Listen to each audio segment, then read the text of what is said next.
और हम ये अरे सुनो भाई, सुनो, देखो तुम ऐसा पुकारना है, मैं आपको बोलता हूं सुनना है सुनो, नहीं तो नहीं सुनने वाले बाहर जाओ। 10 लोग भी रहे तो मैं भाषण करूंगा, इसका कोई ये नहीं है। यहाँ पर हम सुनने के लिए हैं।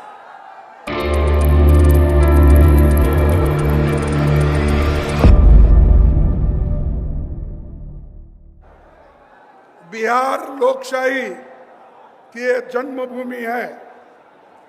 राहुल गांधी जी की वोटर अधिकार यात्रा सासाराम से आरंभ हो रही है।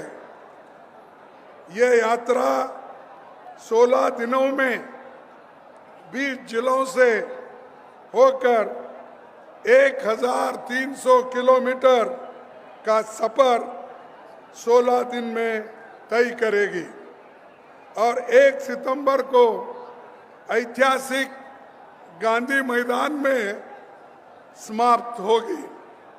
इसमें तेजस्वी जी और सारे अपोजिशन के नेतागण शामिल हो। देखो भाई, ज्यादा पुकारने से वोट नहीं मिलते, काम करने से वोट मिलते हैं। जरा सुनिए भाइयों, सभी हमारे नेता लोग, सभी पार्टी के लोग इस यात्रा में वो हाजिर होंगे और जो यात्रा आपके हित में, देश के हित में, संविधान बचाने के लिए और लोकतंत्र की हिफाजत के लिए जो कर रहे हैं, उसको आप पूरा साथ देना चाहिए। भाइयों, देश में सभी को वोट का अधिकार है। संविधान ने इस वोट का अधिकार नेहरू जी की कोशिश से, बाबा साहब अम्बेडकर के कोशिश से संविधान में हर गरीब को वोटिंग का अधिकार दिया गया है।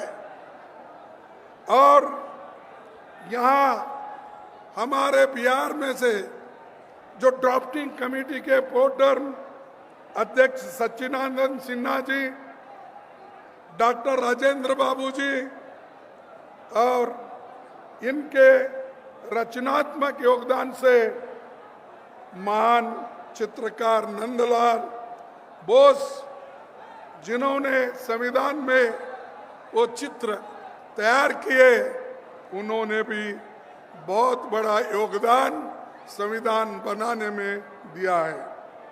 साथियों, सासाराम बाबू जगजीवन राम का और उनकी ये कर्मभूमि है और छुआछूत भेदभाव के खिलाफ वो लड़ते रहे और उसके बाद में मीरा कुमारी भी सासाराम से कम 2 बार जीती और वो हिंदुस्तान में पहली महिला पार्लियामेंट की अध्यक्ष बनी। ये कांग्रेस ने बनाया, ये आप याद रखना चाहिए, क्योंकि सबको अधिकार देने वाला कांग्रेस पार्टी हमेशा बैकवर्ड्स, पिछड़े, आदिवासी, दलित सबको समान दृष्टि से देखकर उनके साथ जुड़ता है। और यही कोई सिर्फ चुनाव के लिए हम नहीं, बल्कि लोकतंत्र के लिए लड़ रहे हैं, संविधान के बचाने के लिए लड़ रहे हैं। इसको आपको याद रखना, आपके वोटों की सुरक्षा के लिए लड़ रहे हैं। भाइयों, मैं आपसे यही कहूंगा कि भारत जब आजाद हुआ तो उसने एक क्रांतिकारी कदम उठाया। उसने अपने सभी नागरिकों को, चाहे वो पढ़े लिखे हो, चाहे वो अमीर हो, चाहे वो गरीब हो, महिला हो, पुरुष हो, युवा हो, इन सबको अगर वोटिंग का अधिकार दिया है, इस देश के आजादी की जो हिस्सा लेकर काम किए हैं, तो वो नेहरू जी, अंबेडकर, महात्मा गांधी, चंद्र बोस और जितने भी लोग आजादी के लड़े उन लोगों ने मिलकर हम सबको एक अधिकार दिया, वो वोटिंग का अधिकार। उस वोटिंग के अधिकार को आज मोदी लाल किले के ऊपर ठहरकर ललकार रहा है, लोगों को कह रहा है, ये देखो तुम्हारे वोट मैं ले लूंगा, हमारी वोट खींचने की कोशिश वो कैसा कर रहे हैं, वो अप्रत्यक्ष रूप से इनडायरेक्टली वो कर रहे हैं। वो वहां पर लाल किले में ठहर कर वो कहते हैं इस देश की सेवा में सबसे ज्यादा अगर देन है, अगर कोशिश है तो आरएसएस का है। उन्होंने कहा आरएसएस 100 साल से देश की सेवा कर रहा है, एक बहुत बड़ा एनजीओ है। ये प्रधानमंत्री मोदी जी लाल किले पे ठहरते बोलते हैं। अरे भाई, ये आरएसएस वाले तो देश के आजादी के खिलाफ थे। इन्होंने तो महात्मा गांधी जी को उनके चेलों से, उनके लोगों से अलग कर दिया। और ऐसे लोग देश की सेवा करते हैं। बोलो कितने लोग तुम्हारे जेल में गए, बोलो तुम्हारे लोग कितने सूरज पे चढ़े, बोलो तुमने लोग कितने स्कूल कॉलेजेस छोड़ के मैदान में आए। आपका एक आदमी भी जेल नहीं गया। बताओ आरएसएस का कौन है? कोई एक नहीं मरा। यहां तक कि ये लोग ब्रिटिशर को एप्लीकेशन देते थे नौकरी के लिए, हमको जेल से बाहर करो देते थे, हमको मत पकड़ो, हम क्या है आपके साथ रहेंगे, ये बोलते थे। ऐसे लोगों की तारीफ अगर मोदी जी लाल किले पे ठहर के बोलते हैं तो उन आजादी की आत्मा जो आजादी के लिए लड़े, लाखों लोग मरे, उनकी आत्मा क्या कह रही होगी ऊपर। अरे एक आदमी ऐसा भी आया देश में जिनके लिए हमने खून बहाया, जिस देश को आजादी करने के लिए हम सब कुछ किया, अपनी जान नोचर की, लेकिन ये आदमी हमारे खिलाफ बोल रहा है। इसीलिए मैं कहता हूं ये बहुत खतरनाक आदमी है। अगर जब तक आप इनको गद्दी से नहीं उतारेंगे, तुम्हारे वोट सेफ नहीं रहेंगे, तुम्हारे हकूक सेफ नहीं रहेंगे, तुम्हारी आजादी सेफ नहीं रहेगी, तुम्हारा संविधान भी सेफ नहीं रहेगा। इसीलिए वोट चोर वाले को गद्दी से उतार दो। वो सिर्फ बिहार के लोग कर सकते हैं। पहले भी बिहार के लोग क्रांति बहुत बार किए हैं, आजादी में भी किए हैं। आज फिर भी तुम्हारी जरूरत है, तुम आगे आइए। सब हम मिलके, राहुल जी है, तेजस्वी जी है, लल्लू जी है और पूरे पार्टी अपोजिशन पार्टी के लोग हैं, हम लड़ेंगे और हमारे वोट को मजबूत करेंगे। और मैं सुना और पढ़ा भी कि बिहार में 65 लाख वोट काटे गए, 65 लाख वोट कट गए। किनके कट गए? गरीब, मजदूर, माइग्रेंट वर्कर और आदिवासी, इनके लोग, अल्पसंख्यक, इनके वोट कट गए। और ये वोट काट काट कर अपना हुकूमत करना चाहते हैं। अरे भाई, इस देश के लोग थोड़ा सा खामोश बैठते हैं, लेकिन इसका मतलब ये नहीं है कि आप उनको शोषण कर सकते हो। मैं आपसे यही कहूंगा कि जो बाबा साहब अंबेडकर ने और जो महात्मा गांधी ने, नेहरू जी ने हर इंसान को एक वोट दिया है, उसकी कीमत एक ही है, और अमीर हो गरीब हो सबको वो बराबर है। तो ये काम आज हम लोग इसको मजबूती के साथ करना है। तो इसीलिए मैं आपसे विनती करता हूं कि आप लोग मजबूती के साथ आज गठबंधन के लोगों के साथ आप रहिए। ये सरकार बदलेगी, जरूर बदलेगी, और इनका कोई अस्तित्व नहीं रहेगा। और आने वाले दिनों में भी बिहार में भी सरकार बदलेगी। आपके कोऑपरेशन से बिहार में सरकार बदलेगी, क्योंकि यहाँ तो अंधे बहरे इनकी सरकार है, क्योंकि यहाँ किसका सुनता नहीं कोई। मुझे तो ऐसा हुआ हैरान, मेरे लोग ऐसा बोल रहे थे कि उनको हेलीपैड तक आने नहीं दिए और उनको वहां से रोका गया।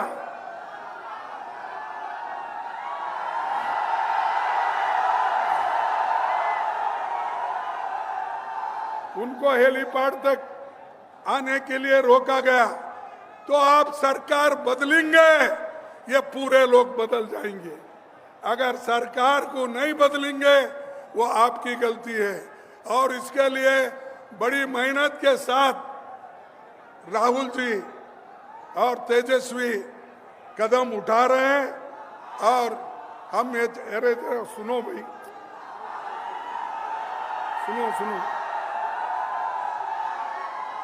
भाइयों, मैं आपको और एक बात बोलता हूं कि इलेक्शन कमीशन ये सरकार का एजेंट बन गया है।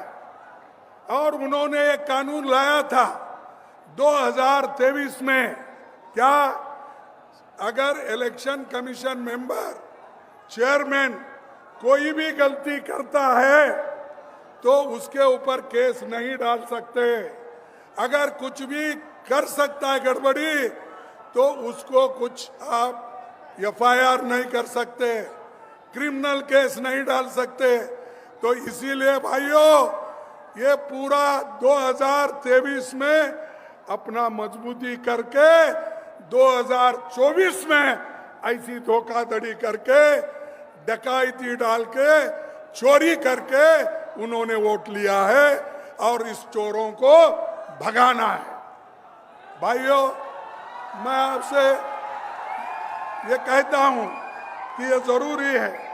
और बीजेपी, आरएसएस ये बहुत बड़ा खतरनाक है। ये गरीबों के लिए, युवाओं के लिए और खास करके महिलाओं के लिए, क्योंकि महिलाओं का वोटिंग अधिकार बीजेपी आरएसएस नहीं चाहती थी।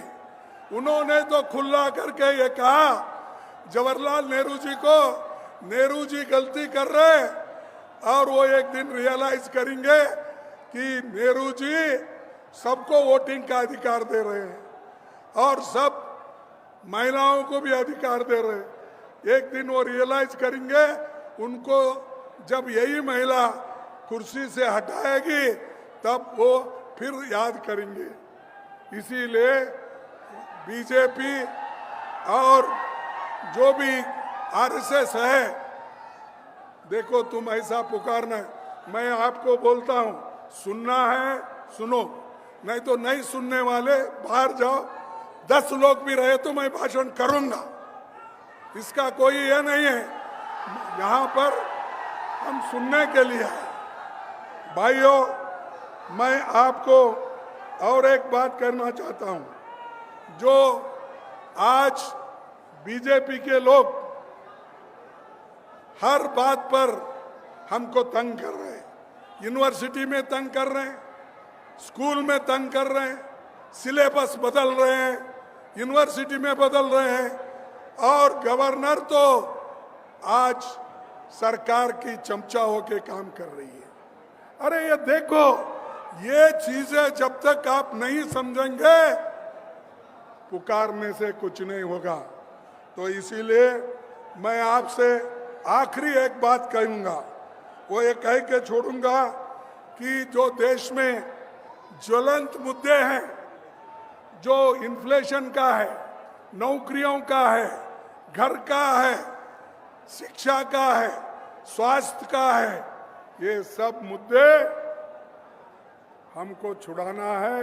मोदी इधर ध्यान नहीं दे रहे, और मोदी को ये मालूम होना चाहिए अगर जनता के जो मुश्किलात है अगर वो नहीं सुनेंगे, उनको जनता आज नहीं कल हटा के रहेगी और वहां पर हमारी अच्छी सरकार लाएंगे। मैं मोदी आपके वोट चुराता है, मोदी युवाओं की नौकरी चुराता है, मोदी किसानों का एमएसपी चुराता है, मोदी आपके हकूक चुराता है। इसीलिए ये चोर है और इस चोर को निकालना जरूरी है। आखिरी में मैं ये कहूँगा भाइयों, एक मुझे कविता याद आती है, वो एक कविता कह के मैं अपने भाषण को समाप्त करूँगा। ये कविता अरे सुनो एक मिनट। कविता ये है कि गूंगे लोकतंत्र में कोई कुछ नहीं बोलेगा, गूंगे लोकतंत्र में कोई कुछ नहीं बोलेगा, अत्याचार होंगे पर मुंह नहीं खोलेगा, मुंह खोलेगा तो बस जयकारों और वाहवाहों के लिए, पर तो इंतजार करेगा कि कोई रक्षक आएगा जो हमें अत्याचारियों से मुक्त कराएगा। इसीलिए आज राहुल गांधी जी आपके रक्षक बन के आए हैं, तेजस्वी उनका साथ दे रहे हैं। ये सब ने मिलके यहाँ पर नई सरकार लाएंगे, नया एक सिस्टम को वो तैयार करेंगे। तो इतना कहते हुए मैं बिहार के लोगों को धन्यवाद देता हूँ। पहले भी वो क्रांति किए, आज भी क्रांति करने को तैयार है। नौजवानों को मैं यही कहूँगा, आपका जोश चुनाव में हो, आपका जोश इलेक्शन में हो, आपका जोश सरकार लाने में हो, ये मैं आपसे कहूँगा। कहकर अपने संविधान को बचाने के लिए, लोकतंत्र और प्रजातंत्र को बचाने के लिए आप सभी काम करेंगे, ये कहते हुए मैं अपने बात को समाप्त करता हूँ। और एक आखिरी बोलूँगा, जय हिंद।